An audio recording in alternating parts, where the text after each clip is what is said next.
Fala, Paulinho, bom dia pra você. Eu não quero de maneira nenhuma confusão aqui nesse programa, mas é que o Guga falou que o que os militares estão fazendo é teatro. E eu quero te ouvir. Não, o problema não foi nem bom dia, o problema não foi nem ele falar que é teatro, o problema é ele dizer que ri da cara dos militares, que os militares do Brasil são uma piada, a instituição mais confiável do Brasil. Estamos falando de engenheiros do IME, do ITA, os maiores especialistas de cibersegurança do Brasil, verdadeiros gênios. O Guga não passa numa prova nem do primeiro período de qualquer matéria do IME e vai rir da cara dos homens e mulheres que estão defendendo, juraram defender o Brasil. Isso é muito de todos, não, de um distorce, não. A piada dessa história é você achar... Sabe, é mal, cara, que isso não é errado. É errado o cara distorcer assim, querer me colocar contra militar. Não foi isso que você falou, não? Eu falei dos que estão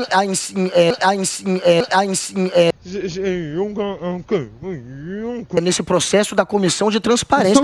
Você está generalizando, falando de gente que passou no ITA. Ou como é que você faz? Isso não é, isso é desonestidade intelectual, para querer me jogar contra os outros. Mas vai lá, vai lá. Quem são as piadas no Brasil? Vai lá. Piada é esse grupo que propõe.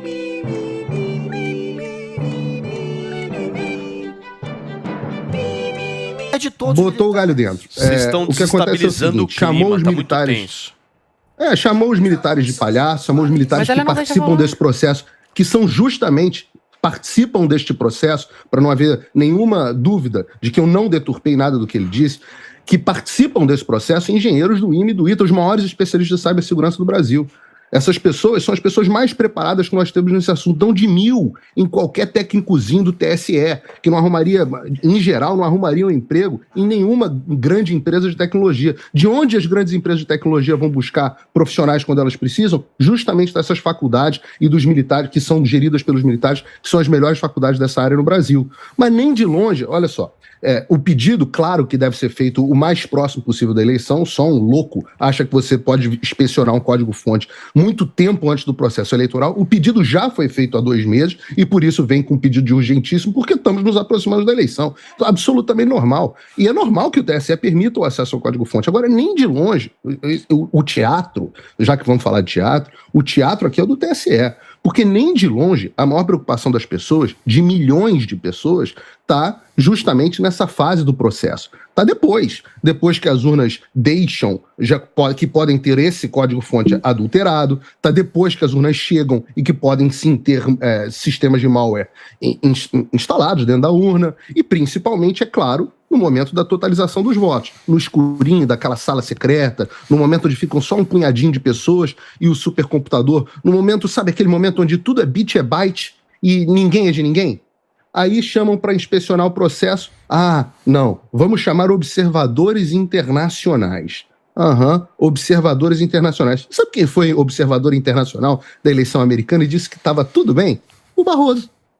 Veio para cá ser observador internacional para dizer que está tudo bem. Então você chama os seus amiguinhos de esquerda para olharem o processo eleitoral e aí eles, que seriam os beneficiários da fraude, vão dizer, não, tá tudo certo. Tá tudo certo. E aí, isso, depois é que chama os outros de palhaço. Palhaçada é um argumento desse. Palhaçada é dizer que o observador internacional de esquerda é que vai dar segurança ao processo eleitoral brasileiro. E não os homens mais preparados em cibersegurança que juraram defender o Brasil. Isso é que é palhaçada. Lô, me responde essa pergunta da questão da legitimidade da eleição do Bolsonaro. Ou seja, se as urnas eletrônicas são fraudadas, nós temos um presidente ilegítimo hoje? Se ficar comprovado que foram fraudadas, sim. Só que o problema é o seguinte, já falei isso aqui no último programa. Se você pode ter uma eleição, alguém que ganhar apesar da fraude. Isso é normal, isso pode acontecer. Eu já falei, dei o exemplo aqui dos Estados Unidos. O Trump poderia ter ganhado apesar da fraude. Você ter uma fraude não significa necessariamente que a fraude será bem sucedida ao ponto de alterar o resultado do vencedor, alterar o vencedor das eleições.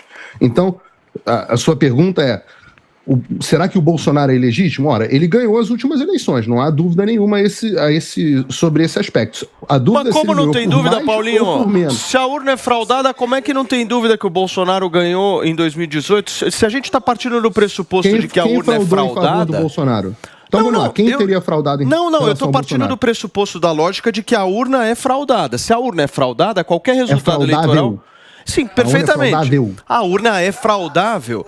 Se ela é fraudável, o Bolsonaro não tem legitimidade para ser presidente da República. Eu acho isso muito ruim. Então vamos lá, olha a sua lógica, para você entender a sua lógica. O Bolsonaro acha que teve 70%, sei lá, dos votos, sei lá o que ele acha. Mas digamos que ele acha que tinha ganhado a eleição no primeiro turno. Por conta de fraude, a eleição acabou se arrastando para o segundo turno. E apesar da fraude, ainda assim, ele foi eleito. Você considera que esse presidente é ilegítimo? Não, essa é a sua lógica? Não, para mim é o seguinte, se você questiona o processo eleitoral do qual você participa dizendo que há possibilidade de fraudes, qualquer resultado eleitoral, seja pró-Lula ou pró-Bolsonaro, pode ser questionável. Claro que sim. Questionável, e não claro, só de presidente, Paulo, gente. Então o ponto é o seguinte, você quer ver a dificuldade dessa argumentação? É o seguinte, se o Lula ganhar no primeiro turno, então não teve fraude. Então vai ficar quietinho, vai? Esse é o ponto, segundo a tua lógica. Gente, não, claro que não, porque você acha que os suspeitos de fraude do sistema é da esquerda, não? Você não tem suspeita de fraude do sistema da direita. Se tivesse, seria muito interessante. Mas tem? Alguém suspeita que a direita tem algum meio? Tem algum ministro do TSE de direita? Porque o que se suspeita é que o TSE não dê transparência ao sistema eleitoral, isso seja uma das principais, é uma das suspeitas. Ou que você tenha gente de esquerda alterando o processo. Agora, em tese, Paulo, transparência no processo eleitoral é maravilhosa para todo mundo, inclusive para a esquerda, porque, sei lá, não foi a mesma esquerda que disse que o Bolsonaro é o queridinho do Putin? Aqui nos Estados Unidos, o discurso era de que o Putin ia manipular o sistema eleitoral. O Putin. Então é bom que tenha transparência para todos os lados. Ô, Paulinho... A esquerda, agora, tem um dos lados que não quer transparência. Tem um dos lados que não quer voto impresso. Você não acha que é normal que as suspeitas recaiam sobre o lado que controla todo o establishment, tem todos os ministros do TSE e não quer transparência nenhuma do sistema e mudou de opinião no meio do processo? O mais interessante é que a esquerda mudou de opinião no meio do processo. Então, todos os caras, os nomes, tá todos na internet. Ô Paulinho, se você quiser retomar aquela sua fala em relação à questão das urnas eletrônicas, mas eu queria que você pudesse acrescentar no teu comentário essa questão envolvendo a Fiesp, porque a Fiesp sugeriu, inclusive, aquilo que a gente falou aqui no programa do presidente da República, assinar essa carta, e o compromisso que ele tinha agendado para o dia 11 de agosto na Fiesp pode não acontecer, ele pode cancelar essa ida justamente devido a isso. Eu quero uma análise sua. Eu acho que se o presidente for assinar alguma carta, eu acho que teve muito pouca cobertura na imprensa, mas ele deveria assinar o Manifesto à Nação Brasileira em Defesa das Liberdades, que foi algo que os advogados de direita fizeram, e é uma carta, você falou de 680 mil, né, na carta da USP, a gente está falando de uma carta que já está com 753 mil assinaturas e provavelmente se alguém estiver assistindo esse programa um pouco depois vai ter bem mais, porque o número de assinaturas não para de crescer. Foi um manifesto que foi criado depois da cartinha lá da USP e é um manifesto bem mais bacana, bem mais bonito, bem mais íntegro. E, no final das contas, teve muito mais assinatura. Eu acho estranho, porque a esquerda deveria ter muito mais assinatura, né? O Lula tem 95% dos votos, segundo o Datafolha.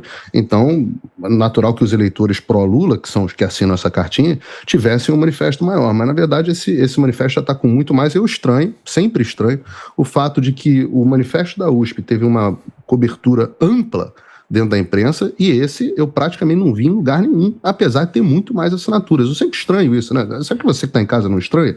Um sai em todos os jornais e o outro que tem mais assinaturas, mais rápido, foi lançado depois. Praticamente ninguém nunca ouviu falar na imprensa, a gente só ouve falar nas redes sociais. Estranho, né? E não dá para dizer nada, porque foi assinado no change.org, que é um site de petição bastante conhecido. Bom, eu acho o seguinte, Paulo, o Barroso ele não se ajuda, né? Porque nada que o presidente falou foi mentira. Eu só ouvi verdade nessa história. Que o Barroso fez lobby dentro do Congresso, sim, e os próprios deputados, não sou eu que estou dizendo, vários deputados relataram esse lobby do Barroso dentro do Congresso contra o voto impresso. A Zoe falou bem, quando é para ele ser chamado pelo Senado oficialmente para falar sobre ativismo judicial, não posso aparecer não. Mas quando ele quer ir lá fazer lobby dos interesses dele, porque não há dúvida, da militância dele contra o voto impresso, não há dúvida, porque ele faz em diversas declarações. O Barroso é um ativista, ele fica falando mal do Brasil no exterior, mente sim, foi pego dentro da mentira, dizendo que todo mundo queria voltar para o voto de papel. Uma mentira, descaradamente mentira, indiscutivelmente mentira. É o mesmo cara que diz que eleição não se vence, se toma. E aí, Esse cara que... Olha que loucura. O mesmo cara que diz que mentir precisa voltar a ser errado, quando vai dar palestra no exterior é chamado de mentiroso. Tem que sair, ficar sem gração, né? E se for no Brasil, mandar prender. O mesmo cara que diz que sempre haverá maus perdedores, diz que eleição não se vence, se toma. E aí eu fico pensando, sempre haverá maus perdedores? Ele tá falando da eleição? O Barroso já sabe quem vai ganhar a eleição? Pô, que estranho, né? Eu digo assim, ele não se ajuda. Nem nas declarações dele, nem nas ações dele. É um ministro que deveria se manifestar nos autos, ficar quietinho. O Barroso, você é um burocrata, pago por nós, pelo povo, para defender a Constituição. Você não é pago para ser ativista judicial, você não é pago para falar mal do Brasil no exterior, você não é pago para promover as suas pautas, você não é pago para fazer live na internet dizendo que não vai respeitar a lei e não vai mais prender traficante, você não é pago para nada disso. Você é pago, um burocrata não eleito, pago com o dinheiro do povo para ficar quietinho no seu lugar, defendendo a nossa Constituição nos autos. Só isso, nada além disso.